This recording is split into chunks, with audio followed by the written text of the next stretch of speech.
can show my manager if he has any questions. All right. So yeah, teach me Sifu. Okay, let's do it, man. And let's go through it, and I'll just uh, pause me if you have any questions, or I'll pause and see if you have any questions as we go. Will do.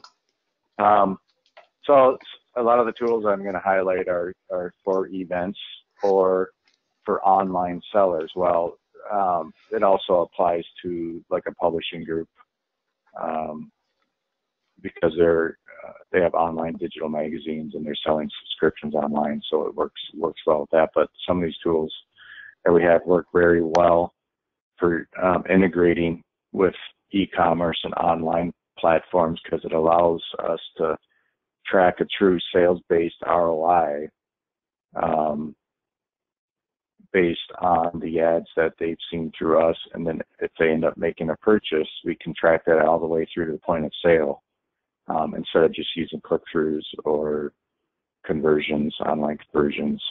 We can actually, in some cases, connect it to seller information and calculate a true ROI based on sales generated from an ad campaign. So that's pretty exciting.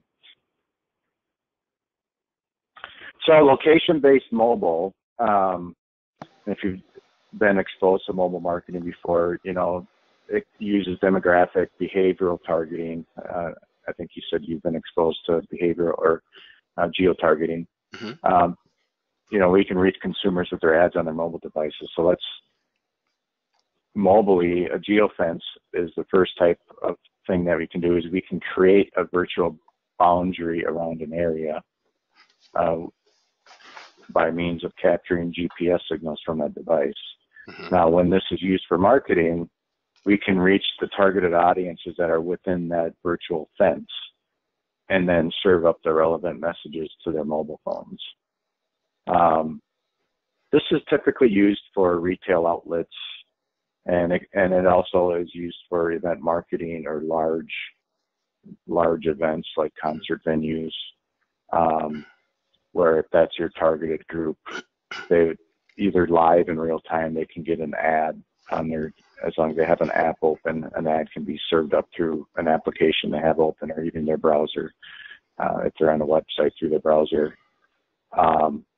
And it can be live in real time, and then it can be retargeting after the event, where you can serve ads for the next 30 days or so after you've captured their device ID I got a question for through you. their GPS signal. So, Sure. so I'm looking at like the image of the phone, and right on top of the I want to call it a desktop, right on top of the Home screen. home screen, there's an ad with a button. Yeah, that's that. This isn't a good visual. It can work like that, but the products we have aren't like that. They're traditional banner or video. Sometimes they are. When you click on it, they can go to the full screen like that. But So our ads, you have to have an app open with a banner, and a video ad will play. you have to have what you have to have a what? I'm sorry, I didn't hear that. Oh, an app open, application open. So, Oh, okay. but it can be served up on a site, like if you have Google Chrome, Hmm. um, and you have your ad. Let's say you're on CNN or some website like that. Hmm. Um, uh, just like the normal ads you would see on the CNN I website, your got ad you. would be one of the ads that would show up. Got you. So you can display very similar to like in the same positioning, like an ad roll, maybe. That. Correct. Yep. Okay. Okay. Exactly. Yep. Wow. And that's part of the exchanges we use. So it's just like that. Actually, what's on here is called permission based. This An example of what you see on the screen there, that type of ad is Hmm. when somebody has downloaded an app. So in this case, it's Luna Grill or something. If somebody downloaded a restaurant app like Applebee's or Starbucks, and then you're near an Applebee's or Starbucks, you gave them permission to put this notification on your phone. This is more of a notification ad that's Gotcha. showing. So this would be part But of a that's strategy. specific to yeah, that's specific to an app. That's not the product that we have. Our product is not does not require you to download an app. It just requires you to be using an app that's on the ad exchange network, like AdRoll, for example. Mm-hmm, mm-hmm.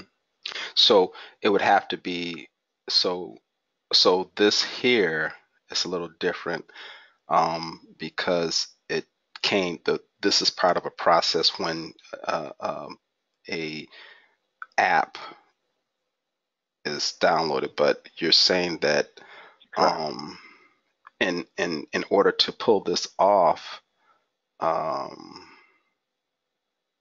they would have to go to ad placement, at one of the ad placement properties. So if they're not if there's no app that's being downloaded, then it becomes remarketing. So you're able to remarket all the people who are within the geofence. Exactly.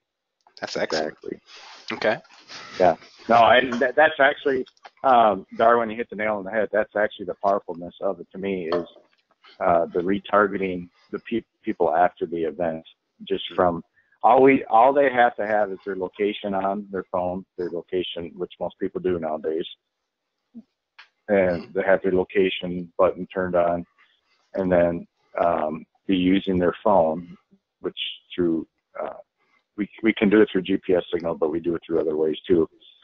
And as long as they're it doesn't matter. They can be on Facebook or they can be on Google Chrome or Internet Explorer. If they're using their phone within this geofence, we can capture that unique device mobile ID and then market to them later through any of the ad exchange networks. Wow. So it's much broader and it's not specific to a specific app. It just allows us to identify that person at that location because they have value because they're at that location. Mm-hmm. Now we can reach them online, just like you see for the other remarketing ads you see online. Except for normally they go to your website and then they see it after that. But now they don't have to go to your website. They just have to be in this location and then we can reach them. That's awesome. And so I think I heard something about you can also remarket their desktop with using this process. Yeah, and that's a different product. That's geoframing, and that's later on, and I'll get into that. But this is all this section we're talking about right now is just on mobile devices, mm-hmm. and it's actually a different platform. But yeah, then a little bit later on, I'll tell you what geoframing is too. Okay. Great questions, and I can tell that you're picking up on this stuff really quickly. So I know you know your stuff. Thank you. So geo-targeting, now again, this is on mobile devices. We can reach people wherever they're using their smartphones, but we can do one of a couple of ways. One is through behavioral targeting, which means they've shown a specific online behavior, which is normal cookie-based advertising that is done through online behavior and cookies. Or as we just discussed verbally, if people have been to a recent location or business or event, like in the past 60 or 90 days, we can also target those people. Wow. I mean, it's logical, and it's great that you're able to. Yeah, and that's not even, that doesn't have anything to do with geofencing, but the ad exchange networks for the mobile ads, they have. If you've been to Home Depot in the last 90 days and you have a home improvement product and you want to target the people that have been to Home Depot, you can serve ads to those phones because they know that phone has been inside a Home Depot within 30 days, mm-hmm. as an example. Wow. So here's kind of the terminology for mobile-based advertising. Again, for placing ads on mobile phones. Geofencing is what we spent on that one slide where you have a fence around area. Geo-retargeting is once we capture that ID, then we can reach those same people after they leave the event. Okay. Mm-hmm. Then there's geo-retargeting lookalike. So that's somebody's been at an event or location, and then you want to also advertise to the same people in the same neighborhood, Mm-hmm. because that neighborhood represents a similar demographic. If you're, if you're in a wealthy neighborhood or, a certain area of town that you're trying to reach, that location of town, and you want to reach everybody on the western suburbs of Milwaukee, you can retarget those neighborhoods. That's awesome. Based on this one device. Then we also have weather. Go ahead. I was just going to say that this sounds like, to me, this sounds like just an,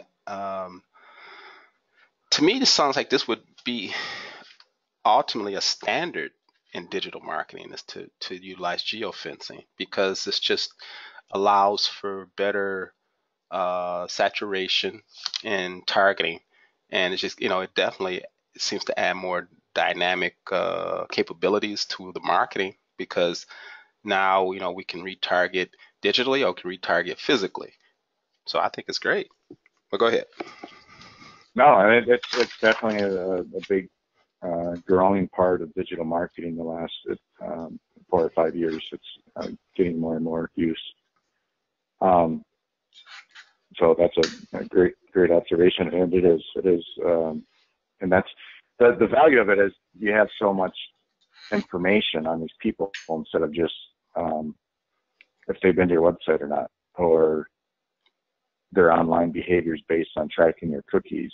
You get more information because you know where their phones have been and what locations they've been at what times, and then you can hyper target individuals.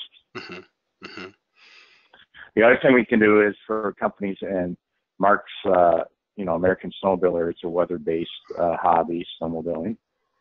We can target people based on certain weather conditions. So in that case, your ads are not served until the weather event happens, and once that weather event happens, then your ads will get served up. So if you're a manufacturer of snowblowers or shovels, and your product's in high demand when it snows, you don't want to be advertising, obviously, in summer, but maybe not even in winter when there's been no snow in the winter time yet. But as soon as the first big snowstorm hits, then all of a sudden people start seeing ads for your shovel and your snowblowers.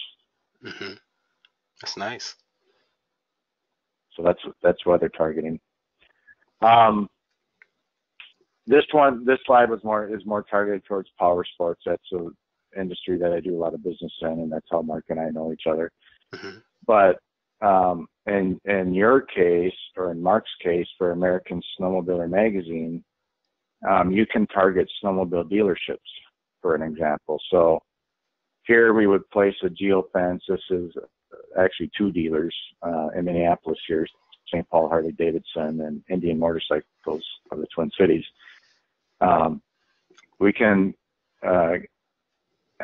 this is actually geoframing, where we can go back in time for up to 6 months and collect the mobile IDs that have been in those dealerships.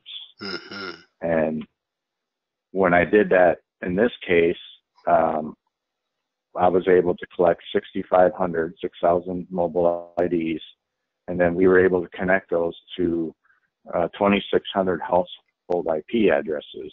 Mm-hmm. So this is where you mentioned that not only can we reach them on those mobile phone IDs, but now we connected them to the Wi-Fi's of those households, and any device connected on that Wi-Fi for that household has a potential to see the ad. I could think of, just based on some of the other industries or some of the other clients I've worked with, I can think of like a dozen ways to, implement this into strategies to improve the, overall results. I mean, I could definitely see. No, you're exactly right, and I'll give you some examples. You'll see some examples of how we've done it. But this geoframing and reaching them back at their households, especially for household services or home improvement.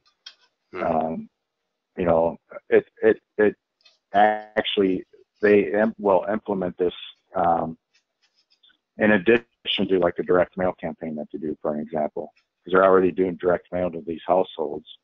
So they may send out. I mean, a little ahead of it in my slide deck, but I have that later on. But basically, like one of our clients is Andersen Windows Home Improvement, so they do renewal by Andersen, and they've already spent millions of dollars on direct mail, where you get your letter or your postcard, and they have their targeted mailing list based on the age of your home, or whatever the criteria is. They've got their mailing list. So let's say they got 100,000 mailing list.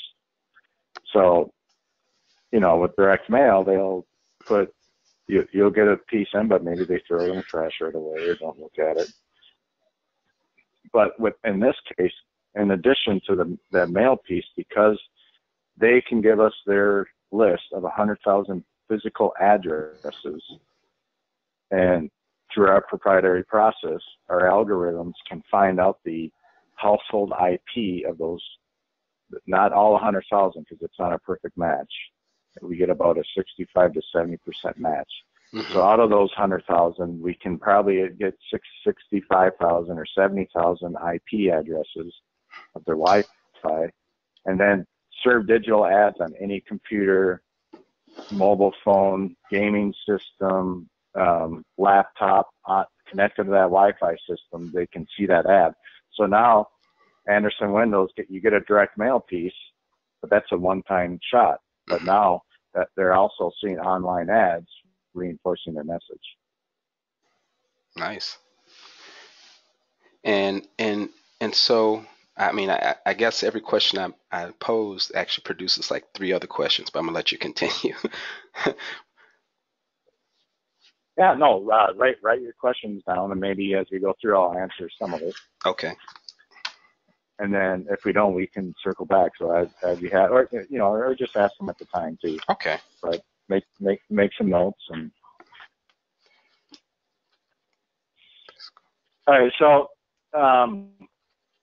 digital for events. This is for event based. These are where I've taken some of our products. These products just aren't for events, but they can be applied to events. So for your clients or for the publishing group. So, I'm sorry, their name slips my mind. What's the name of the publishing group? Kalmbach?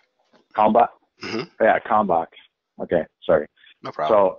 So, they put on a couple of events here. So one strategy we have is reaching a custom audience on Facebook before an event. So in this case, this client was Walboro, and there's a huge event with 50,000 people at it once a year or whatever, and they have a booth there. They have an email list of existing customers or prospects or clients, and they can provide us, of course, they can do email marketing. They can email those customers before an event, but email has limitations for open rates and spam folders and all that stuff. Well, through Facebook, we can do a custom match where it'll take emails and phone numbers and names from your list and match it to people on Facebook, and then you can serve Facebook ads to those people before an event. And again, like I said, this isn't just event-based. You could do this any time of the year for any list for any reason. But lots of times people have a prospect list, especially for B2B companies, of people they want to reach at a trade show, and they would love. And a lot of times people, people are on Facebook all the time. That's how they keep touch with their family and their friends, even if they're at a B2B trade show. So. Well, I mean, I know that Facebook custom audiences is available to do, Yeah. but what the way you've positioned this here actually, I'm thinking about CAN spam and GDPR and I'm thinking about these sorts of compliances when it comes to, commercial electronic messaging. And by using, it just kind of came to me by This using Facebook custom audience, then you kind of actually get around all of that red tape. And it kind of, exactly hit the nail on the head, and that's how I position it. And it's the same thing later on when I get into our household IP targeting through the Wi-Fi system.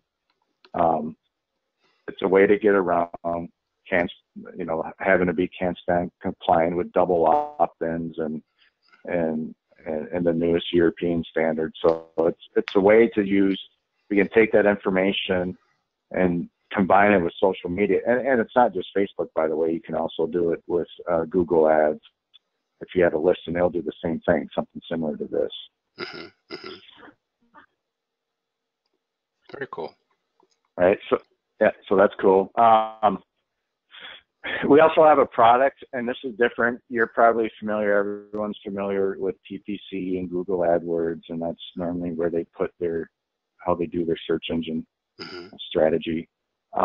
This product is slightly different. It's keyword targeting, and again, I'm applying this to an event, but it doesn't have to be based around an event. If in this case, there was a car show in Pennsylvania, Automania, and it's a classic car show. It's hmm a big, huge car show. And they wanted to target their products for people in classic cars. Well, we can, around the show, again, this doesn't have to be show-based. You could do this anywhere, anytime, but around the show time, maybe 2 weeks before the show, because people are going to start putting in classic car shows or collector cars. We identify keywords. We have a list of keywords, and we help clients identify that. We can do up to 500 keywords. And in this case, collector cars, classic cars, car show, whatever it is, as long as somebody puts that keyword into Google or they visit any web page that contains that keyword, your ad has a potential to show up on that site. So in this case, they searched for, if you can see my mouse pointing, collector cars, and they went down here, and here was classiccars.com. So that's what they searched for. They went down here, clicked on there, and then they get to classiccars.com, and then here's their ad for oil, Adams oil ad. Okay.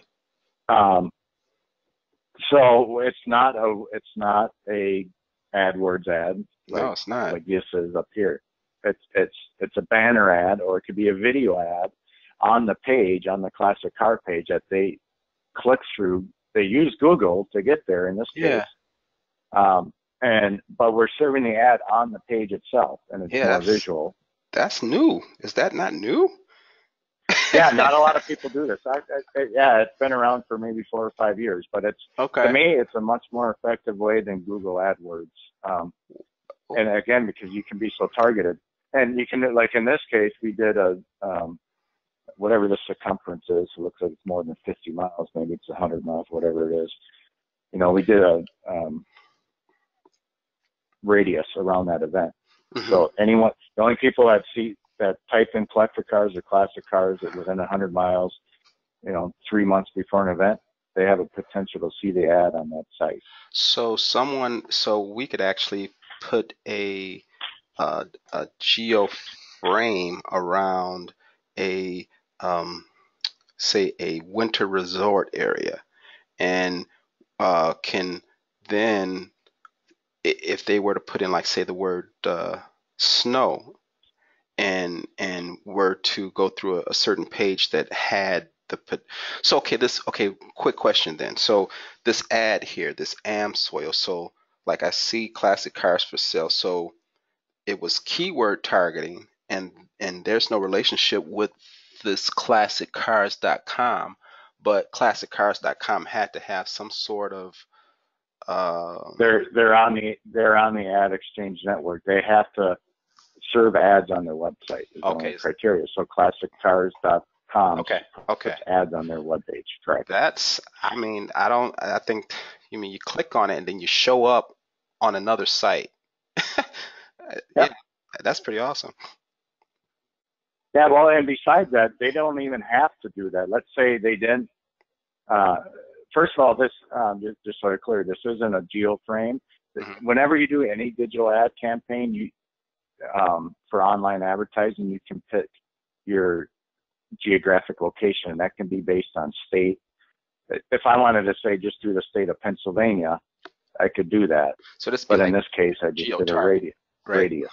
Hmm. Yeah, yeah. This is just geo targeting. It's not Got you. geofencing. So that's like any ad campaign. Okay. Okay, so but in this case, they put in collector cars and did a Google search, but also what this keyword targeting campaign does is it's not just through the keyword search in Google.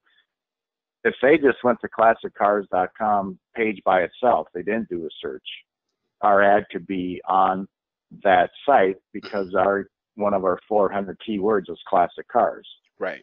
So if they're on a site and here in the title they have classic cars, so our ad could be on there even if they didn't search for it. We just, we know it. They know to put our ads on a site that has classic cars on it. I Basically. got you. But you're saying also, so it can be there because of the context of the page, and they have that. Exactly. But then also you're saying that because it's a keyword targeting, that it can appear because the keyword that they use. Correct. And so in other words, let's say they put collectorcars.com on and they did a search and they um, and let's say they didn't do anything. Let's say they didn't click on the site like we show here. They just, they were looking for something, they couldn't find it, and they closed it out. But because they put in the word collector cars in Google search, maybe 3 or 4 days later when they're on CNN, they would see an AMSOIL ad. Nice. So it doesn't matter. It's not tied into a specific site in that case. It's just because they put in those keywords. Man, I could think of 50 different ways to apply this in different industries. But go ahead. Oh, and Google, and with how expensive Google Ad we're just getting, this is a much cheaper and I think more effective way to go, honestly. Man, hey, you talking because if the price makes it as much sense as the technology, I mean, I can definitely refer some clients to you, no question. Yeah, for basically for a minimum monthly price for this product would be $1,500, and that would get you 150. I think for this product it's 150,000 impressions. Wow. So for $1,500, you get 150,000 impressions. That's not unreasonable. I don't think that's unreasonable. I think that's no, it's yeah. Yeah, no. And it's and the stat that I use, and I don't think it's in this presentation, but only 10% on Google AdWords, you probably know this because you probably dealt with it, or maybe you don't know the stat, but this is how I help sell this keyword product. These ads up on top, only 10% of people click on those. 90% will skip the ads and click down here. So even if you get your click-throughs on your ads up here, that you're only reaching, to begin with, your pool is only 10% of the people. We're reaching the 90% of the people that go down below. That's awesome. That's awesome. You take one of those three paid positions, and then you also take positioning on the first organic site, Exactly. landing page, cover the whole thing. Exactly. Yep. Exactly. And you could do I have one client.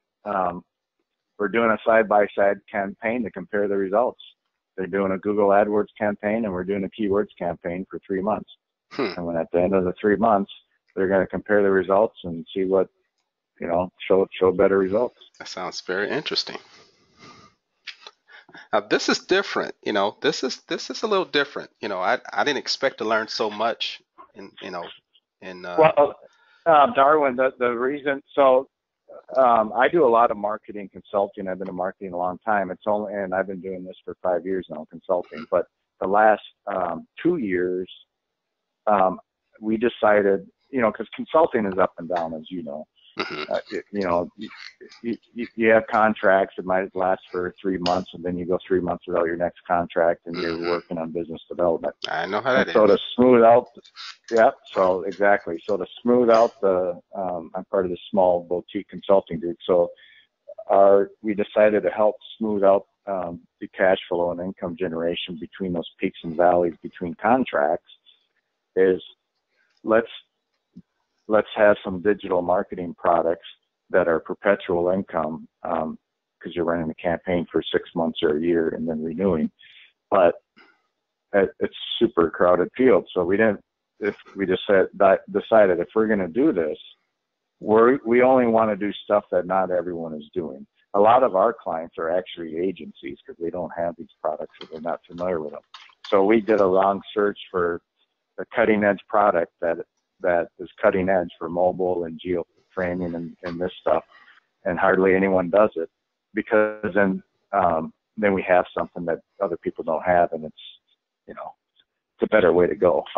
Otherwise, we're just another pebble in the ocean with all the rest of the digital You marketing you're companies. telling the So, truth, brother, because I've worked. This is actually I started working here maybe 4 5 months ago, and I was a contracted consultant pretty much for I worked for like agencies and been hired out to do different things, and and when so I did all that to subsidize when my clientele went down. I had to do hmm something, and so no, you're right, we're in and the same boat.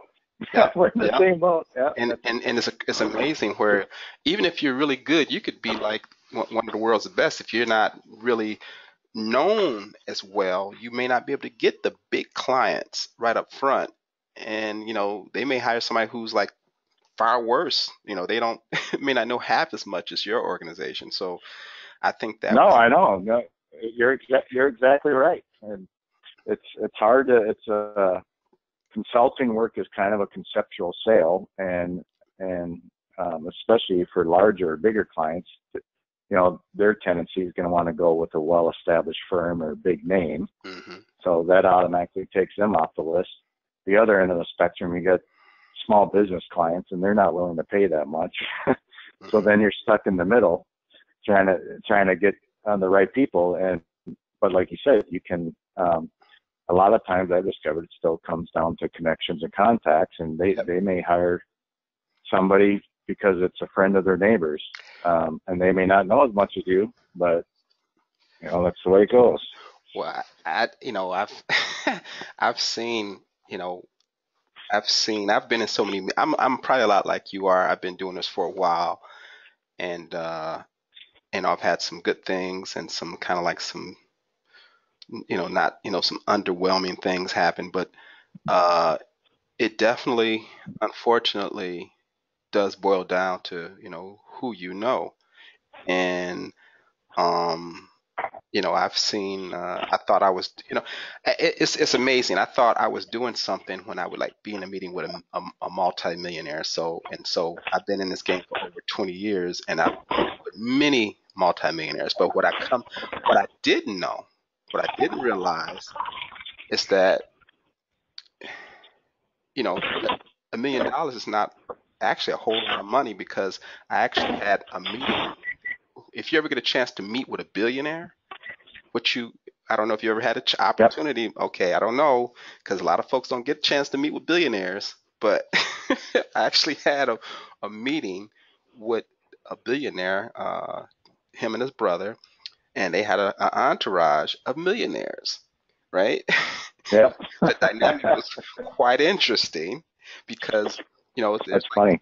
yeah, it's very funny. You laugh. I want you to get a chuckle out of this one because I'm there with my partner, and I still, work. I have my own, organization. I don't really have to do much, but pretty much try to close and deal with the clients if they have any problems. But um, the dynamic of putting the billionaire in there, the couple of billionaires, it makes the millionaires not so.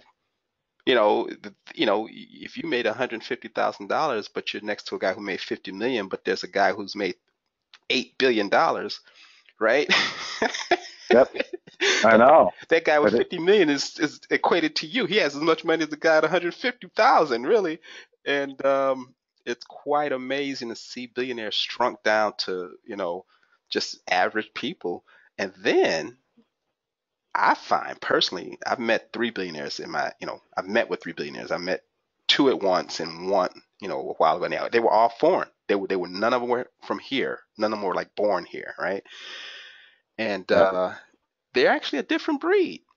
The ones that I met were totally different breed. They were like very gracious. It's almost like millionaires are like teenagers and billionaires are like grown-ups. But anyway, No, they're probably, yeah, millionaires have something to prove, and they're probably, you know, they're when you're a billionaire, you don't have anything left to prove, so you don't have a reason to be prideful and haughty over things. So yeah, the billionaires I've run into, they're almost angelic. You know what I mean? They're, you know what I'm saying?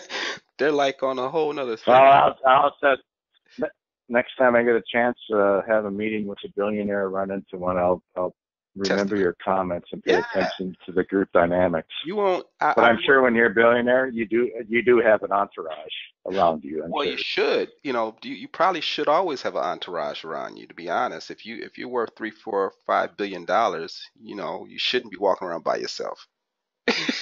You know, Sure. and but yeah, I mean, I can't speak for the ones here in the States. Again, I've never even come. I don't know if I've ever met a billionaire here in the States. But it's typically I met a billionaire from China who was angelic, man. The Hmm. guy was gracious, and the a billionaire from Russia, and actually I guess I met four, and who was very graceful as well. And then a couple of Indian, uh, West in East Indian billionaires, and they were just Yeah. as angelic and poised and gracious. And I was like, blown away. Because you think, you think it'd be a ego thing, but like you said, what is there for him to prove? He could Yeah. he could make a woman have an orgasm just by throwing a wad of money at her. I know, and money has it. Money can have that effect. And you as you can tell, no one Interesting. else is going to hear this video, but go ahead. Okay, good. No, that's fine. Or you can cut things out if you need to for your Right, managers or whatever. right. I know this is really, but go ahead. All right. So keyword targeting. Here's just another example where we did it for Bison motorcycles, and they were going to have a huge presence at Sturgis. And in this case, there's a USA Today article, and they had an article on Sturgis, so then their ad can appear on that page. Okay, now you All right, said so I target audience before they're big. So say that again so they had a event at Sturgis, and anytime someone. so Sturgis is a huge event. 500,000 motorcyclers or plus go there every single year. Okay. In Sturgis, South Dakota. Mm-hmm. And Bison Motorcycles is a huge dealership, and they're going to have a huge presence at Sturgis. So they wanted to let people know they were going to be at Sturgis and to come see them.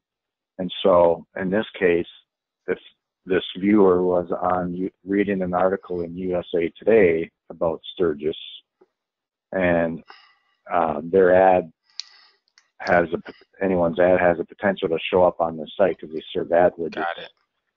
So then, look at Bison Motorcycle. You're reading an article about Sturgis. You click on their ad, and then it maybe goes to their landing page and says, "Hey, come see us in our booth at Sturgis," for example. Very nice. All right. Same thing for an event like a consumer event. Nowadays, everyone's on Instagram and Facebook, and they're taking pictures and putting it on Instagram and Facebooking their friends. So they're on Facebook already. So at events where people are already on Facebook and Instagram taking pictures, a great way to reach them is, I got ahead of myself with my Facebook ad. Actually, this one is just for GPS. So, it's geo fencing basically. Mm-hmm. and we can serve up ads on their phone. The other way is through Facebook, and you can targeted the local population, for an example, around an event. So in this case, it was a classic car show, and within 150 miles of the classic car show, you can start serving up Facebook ads, local awareness. But that, that's pretty standard Facebook stuff, so you're familiar with that. But this application is just tying it into an event. The other ad event thing we do is called location IP targeting. And we can, for really big events, in this case, it's Daytona Bike Week. And here on the map, you can see all the hotels up and down Daytona. And they're all booked for Daytona Bike Week with motorcyclers. Mm-hmm. So we identify the hotel Wi-Fi networks at all of the hotels. And then we serve ads when they go back to their hotel room and get on their computers or even their mobile phones and connect. Anyone who connects to the Wi-Fi network of the hotel, mm-hmm. then we can serve ads. Nice. To them back at their hotel.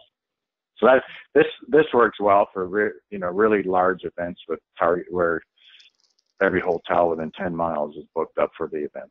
Mm-hmm. Or if you're in Vegas. If you're in Vegas, it might just be one or two hotels at the convention center or something. Mm-hmm. But actually, for B2B shows, what we do is there's a large B2B event in Las Vegas or Orlando. The website will list the official hotels of that event, and then those are the hotels that we target. Okay, makes sense. Okay, here's the geoframing, and this is that part that I think you picked up on earlier, the potential of it, and it's really interesting. So we use this geoframing technology is we capture the unique device IDs from past events, or it doesn't have to be an event, it can just be a high value location. Like, I don't know, college campus, if you have a product you're marketing to college kids, for example, mm-hmm. or it could be a business district, downtown business district in Milwaukee or something. Mm-hmm. So basically we can go back in time up to 6 months, collect those mobile IDs right here, and then through our proprietary process, go back and identify, like we talked about verbally earlier, identify the Wi-Fi network of that household based on the mobile ID we collected, and then we can serve ads to any device in that household. Wow. This is so next level, man. Yeah, no, it definitely is. This is very powerful, and because one of the values of this is you're expanding your reach, because normally when you do online cookie-based advertising, it's just on that one device for that one person. Mm-hmm. But mm-hmm. by getting all the devices that different people use, you're reaching their whole circle of influence. If you're trying to sell ATVs and kids ATVs, for an example, maybe the parent was researching ATV. I'm saying this as an example because this was an actual client of mine. Mm-hmm. They have a kids ATV for 6-year-olds mm-hmm. for $1,900 brand new, and the parent might be, normally how online advertising works is the parent might be searching kids ATV, and then they go to your website, and then you get remarketed to because you're at their website. But that's all based on cookies, and it's just on your computer. Well, in this case, if we capture your mobile ID from a ATV event, for an example, and then we hook it back to your household, now all of a sudden your kid playing the gaming system is getting the ads for kids ATVs, and so is the wife, and so is the neighbor that comes over and plays games with your kids. You're reaching the whole circle of influence, creating that peer pressure for your product. Mm-hmm. Expanding your reach, basically. So here's the other value, Darwin, of how we can measure, which is unique. Normally, you don't get this for banner ads or online ads. As you know, in that world, your metrics are impressions served, click-through ratios, click-through rates, maybe conversions on your site, and it's all based on tracking online behavior on the website. So, but in this case, this was an event we did at a snowcross race, Spirit Mountain, Minnesota. We captured mobile IDs, connected them back home. So it brought them to a website where they could buy something online. And we could track that for maybe the next 6 months. So basically, we have all the information from somebody who either clicked on your ad or saw your ad, and you can know if they actually purchased something online, and then calculate, here's, you know, depending on how much information the client has and are willing to share with you, you can calculate how many sales are generated by your ads. That's important. So question. So I know I had a client, well, I have a person who, this is just for my understanding. So I know someone who's has a comic book, for instance. They want to make a comic book with a animation series. So if they were to say, for instance, they want to introduce that animation series to a target, like say they go to Comic-Con and then do geofencing at Comic-Con, and then so that's going to be the hardcore, you know, comic audience, and then move from there to doing remarketing to these people for, you know, the rest of the year. Is that possible? That's possible, right? Yeah. So basically, we can go back in time. So let's say Comic-Con, what are we now? We're heading into August. Let's say Comic-Con was in March, and the event already happened, right? We can geoframe that venue. Let's say it was the Las Vegas Convention Center.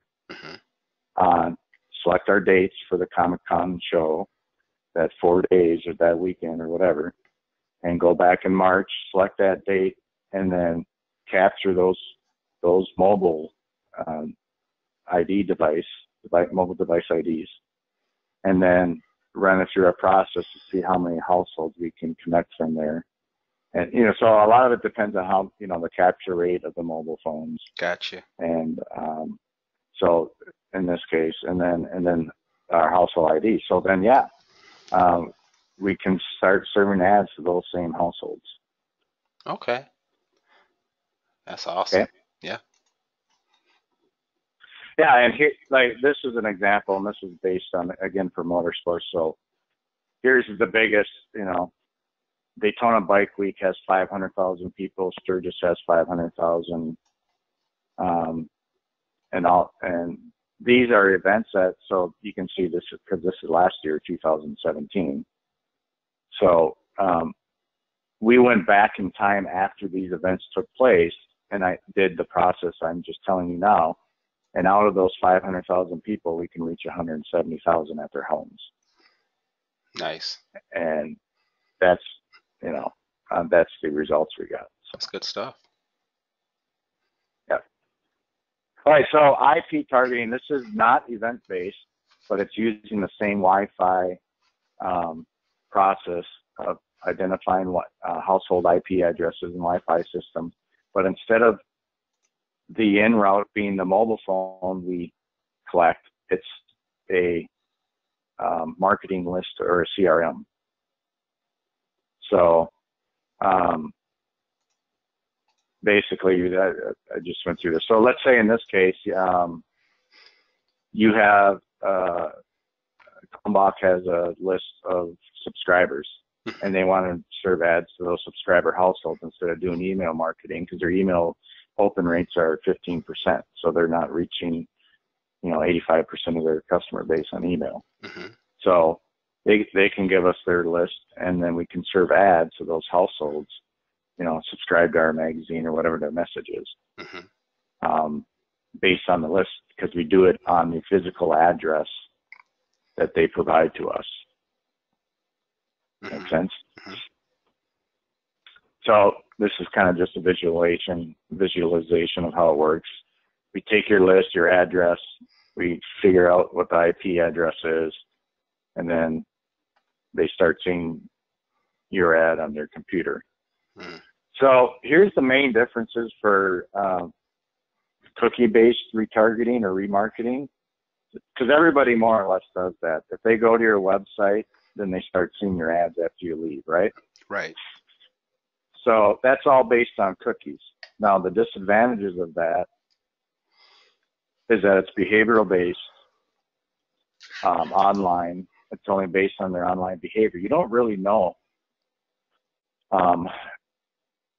who that person is, or if it's a person, you're just tracking a behavior.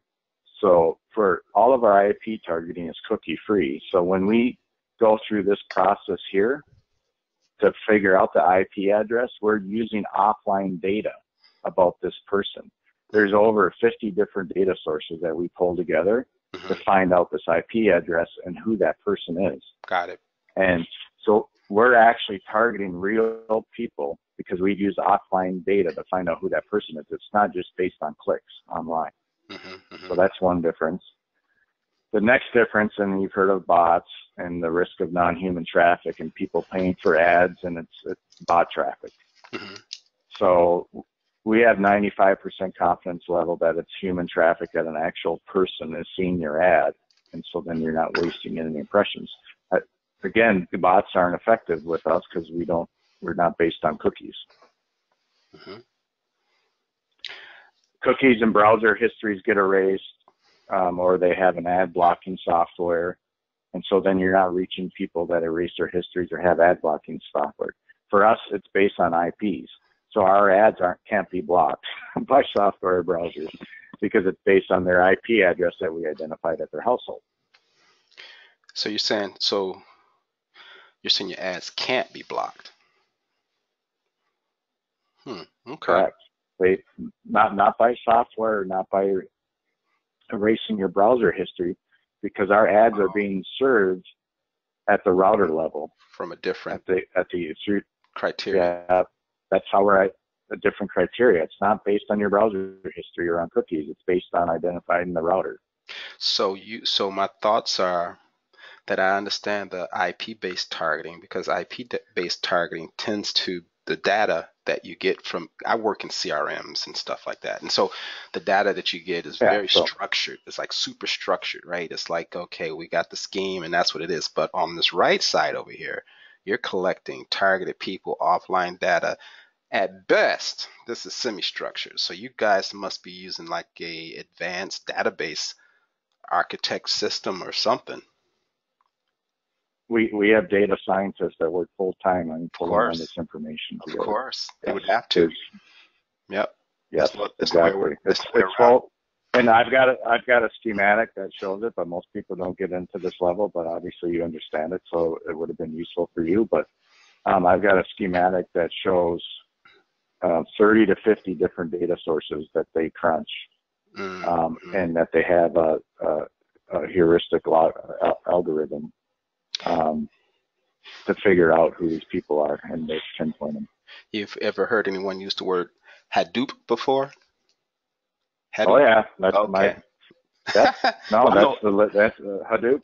Yeah. My best friend is a data architect for United Health Group, and he's going through Hadoop. Okay, and I'm not going to pretend like I'm an expert at it. I'm just on the cutting edge of understanding. That's all. But yeah, that would make sense. That's where you want to be. Yes, sir. According to him, you're in high demand if you know Hadoop. So that's where you want to be. Right on. Yep. Okay. So so you understand.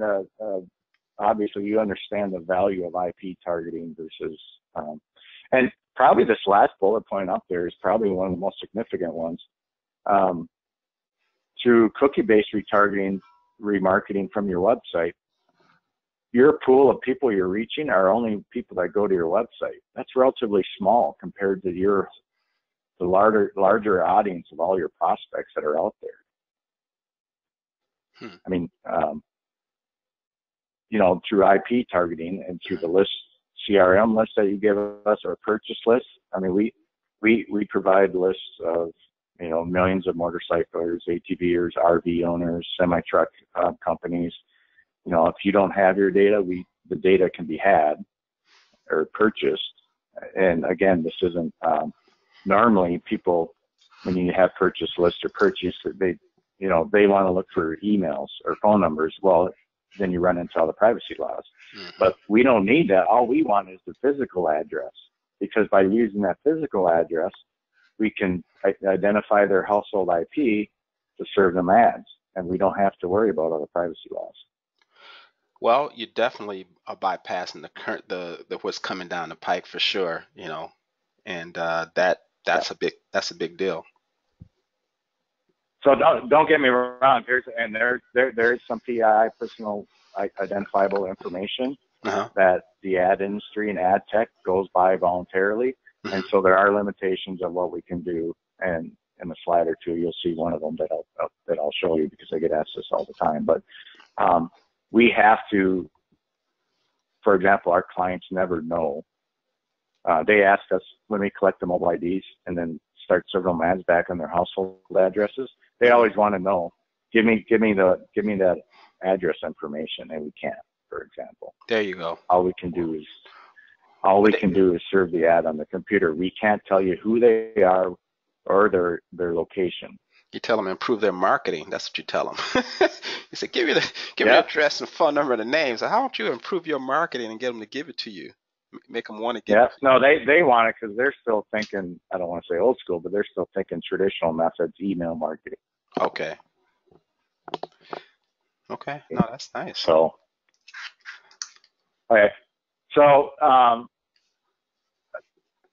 again, one of the reasons why we're more effective than email, what we're just talking about, is CAN-SPAM compliant.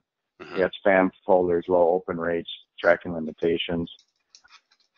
So specifically, and this is something I had talked to Mark about before, because they send out email campaigns, and this is one I get because on his list.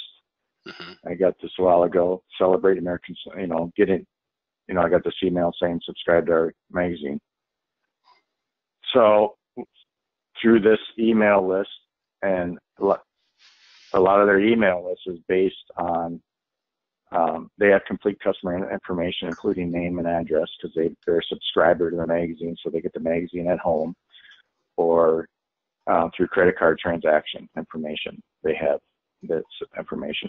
So we can take that physical address or their phone number or their name or whatever, and then besides just sending emails, we can send ads on their home devices. So then you're reaching people that don't open this email, or this email gets caught in a spam filter. And then also the more important thing is we're reaching everyone in the household, not just that one person. I mean, you could actually make it pretty personalized, depending on what it is that you're trying to, you could actually make it I'm almost thinking that you could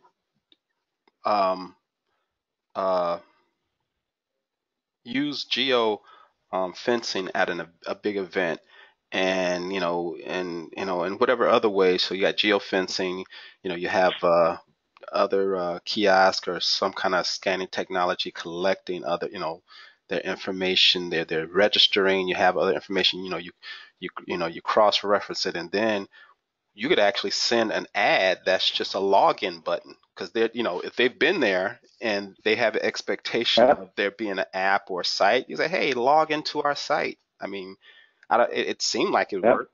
So, yeah. Yeah. Well, that'd be good use for it. And so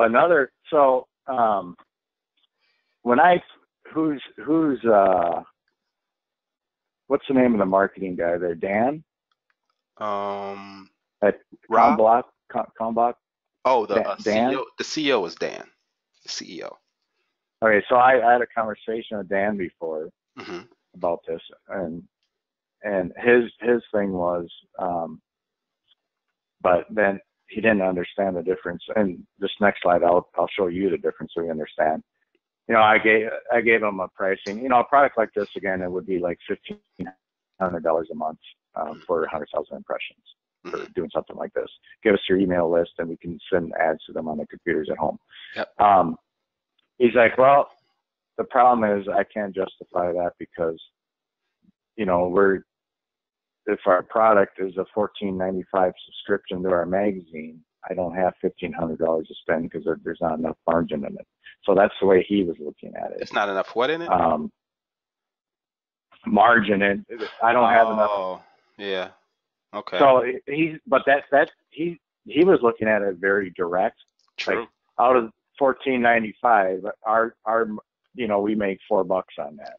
Now you want me to spend my $4 on advertising. But what he's not realizing is the value of that customer just isn't what they pay for their subscription. It's your consumer base that you're marketing to for their advertisers, and how many people you reach, and then how many people you can reach online for them. So that's the bigger value. So this is where the next slide comes in here, because I got an email from them, and see in the upper right hand corner, a special promotional message from one of our valued advertisers. So Castle X is paying American Snowbiller because they have valuable information, all their subscriber base. And that's who Castle X wants to reach, the snowmobilers. So they have American Snowbiller send out an email on their behalf.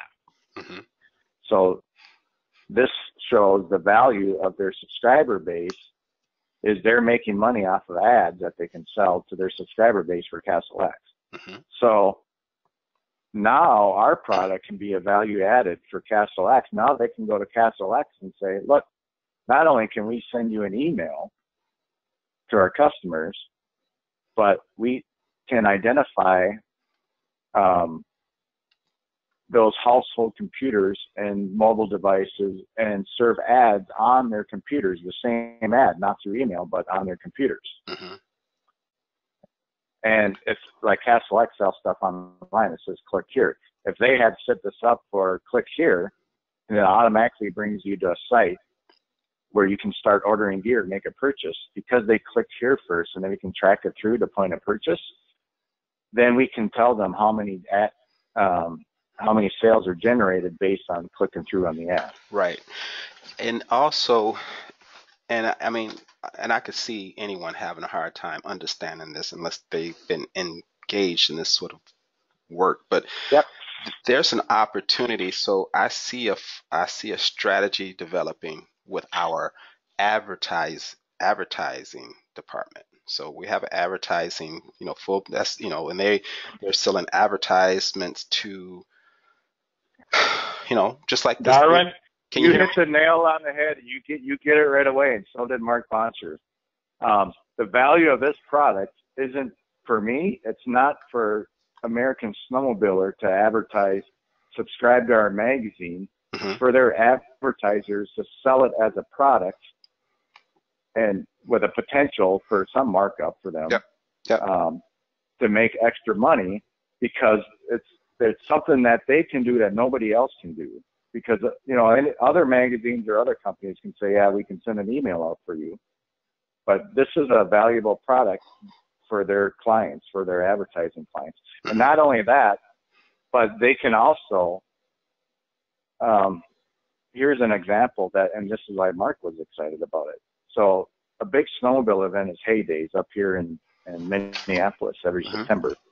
And there's 60,000 people that go there over 2 days. Okay. And here's what got me thinking about it. I'm going there booth to booth because I know people in the industry. I'm going booth to booth saying there's 5 companies. Let's say there's 5 companies.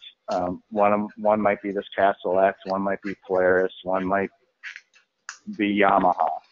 And I go to the booths and say, hey, Yamaha, hey, Polaris, if you want to reach all these same people at Hay Days after the event, we'll geo-frame the event and then start serving ads to them at their households. How would you like that? Okay? So, but I have to go to each person. My idea and the value for American Snowbiller, a lot of their clients are the same people I'm trying to sell this product to. Mm-hmm. So they probably have Polaris as an advertiser, or Yamaha as an advertiser, or a lot of them are these online coal sellers. They're already clients of American Snowbuilders. So why don't I sell my product to American Snowbuilders, and that's their value add advertising product, and then their sales team that is developing ad clients for Combach Publishing, then they're multiplying the reach through their sales team, and again, so then I don't have to reach out individually to each one of these, but the excitement is it's a win-win. It's not just it's a value add that sets them apart from other people, and it adds value to their clients. I'm going to tell you, Todd, I'm probably picking up more than less. I'm picking up probably like 80% of what you're saying, and as far as understanding, and which is significant enough to get the gist. But it gives me quite often on a regular basis, no matter where I go, I'm always presented a question from an advertising agency, a department, and it's always, listen, we collect an extra $75 per client. We collect $150 per client, and to be used for X, but we haven't figured out X. You know what I'm saying? So typically I run to the advertising departments. They have money just sitting there, just a certain amount of money, right? Maybe it'd be, $3,000-$4,000 a month. And they're like, how can we take this and make our, push more value to Yep. the people who are advertising through them. And I think I can't see why. This is one way. Man, I mean, this is kind of like one of those things where all digital marketers should be, it's like, to me, based on what you've shown me, it's one of those things where every digital marketer, if you're doing SEO or PPC or remarketing, retargeting, if you're doing email or social marketing, you need to be doing some sort of geofencing as well. It's just, and actually, I like the way you're framing that, because like I said, everyone I talk to, they do PPC and SEO, and that's just what everybody does. That's today's standard, and they don't question it. They don't know why. It's just everyone tells them they have to do that. Mm-hmm. Well, the one client I have, they spend $7,000 a month on Google AdWords, mm-hmm. and when I showed them that keyword search product that I just went over with you, mm-hmm. they're like, holy crap, that seems like such a better way. You're telling me I can reach the 90% of people that don't click on Google AdWords and reach them with something visual, even a video ad, instead of just a word listing on a site that only 10% of people click on? Why are more people doing this? So then that's why we're running our pilot campaign that we just started. But, and this is a similar type product. It's just people aren't used to questioning it, or they don't know the technology is there. But, I can tell you if you're measuring conversion rates, like the campaign is a success if you have X amount of downloads from your website, or X amount of people watching a video, or conversion rate is something in their checkout basket or whatever. Our campaigns are 7 to 20 times more effective than the standard digital ad campaign. Remarketing, SEO, so 7 to 20 times more effective. That's good to know. For actual conversions, and improves my faith in the industry. It's good to see, something come along, or something that's available that we can actually increase our abilities, our capabilities when it comes to saturating or targeting an audience. So yeah, excellent. Yeah, and here's because I know we've been on a long time, but here's the last thing I'll tell you about, and I don't know necessarily if this is a good product for Combach specifically, but it's something that you should know about, and I think you would appreciate this. So we can do direct mail retargeting based on people that come to your website. They're an unknown visitor's IP address. Hmm. but we know that IP address, right? Right. So now we're taking the household IP targeting and reversing it. We can find the physical household address from the IP addresses that have visited your website. I love it. And then within 48 hours, send them a direct mail piece. Yep. I love it. And here's how it works. But Darwin, the big value of this is you can set trigger points. And this is where, when you talked about earlier of being customized, Hmm. here's an example for it. So we place pixels on Indian's website, for example. Hmm. Let's say you only want to send a direct mail piece to certain page that they visited. So let's say only one particular model of motorcycle. And let's say they've had to been on that site for at least 10 seconds because you don't want people clicking through and then leaving right away and 1 second later because they went to the wrong page. Hmm. So they spend at least 10 seconds on that site, or they've been to that site, that page URL multiple times. Hmm. So we can set these trigger points, and if they hit one or all three of these criteria, then we capture their URL, and then we send them a direct mail piece within 48 hours. Now that direct mail piece can be totally customized Hmm. based on the site they visited because we have that information. Hmm. I mean, it makes sense. It makes perfect sense to me. I think, you know, it's like the next stage. I mean, to me, this is, I'm a digital marketer, The, and this is definitely yeah. the fills in many of the gaps. And, one of the true forward innovations in digital marketing to me, just based on what I'm seeing, because in the last 20 years, there hasn't really been much of a change. If you really look at it, No, and you're in a position to understand that totally. Most people I go through this on, and they're like, "Yeah, I haven't seen that before. It's really cool."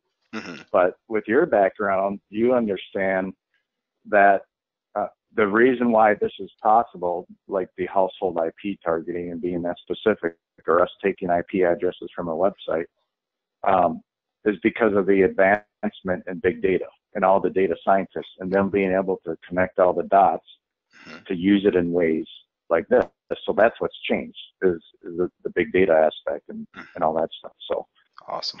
that's what's been changed in the last 3 or 4 years. And of course, that's where it's been at is big data. Yep. So so it's that part of it, and then the mobile True. geofencing and mobile phones and tracking the mobile phones is the other part. So and this is probably, I think, my last slide. We have any of these products that we have a monthly dashboard where we provide all the metrics and the metrics provided for the campaign, and we'll show impressions, how many people saw my ad, view throughs, which is basically somebody who saw your ad but didn't click on it, but they came to your site anyways. Mm-hmm. We know they saw your ad because it was served up to their computer, Mm-hmm. but maybe later in the day, because a lot of people don't click on ads because they don't want to be tracked, or that they think they can't be tracked, but we can still track them because the ad was on their site in the first place. So they won't click on it, but it caught their interest, and they'll go put in their address bar your website. So we track view throughs. Let's go to view through. Mm-hmm. We track which ads get the best performance and the most clicks, what devices it's on, the click-through rate. Obviously, the national average is 0.7% on banner ads, and ours is always at least double that, mainly just because of how targeted we are. Mm-hmm. And then we have a list of which sites perform the best. And then to me, the most important one are the conversions, whatever you identify as a conversion, registering for a sweepstakes, signing up for an email, whatever your conversion is. We track conversions, and then for the household IP products, that's that sales-based ROI I was talking about. It's tracking sales back to your ad. So all this information is, they have analysts that on a weekly basis, they'll optimize your campaign and move things around to what's performing the best. Mm-hmm. Mm-hmm.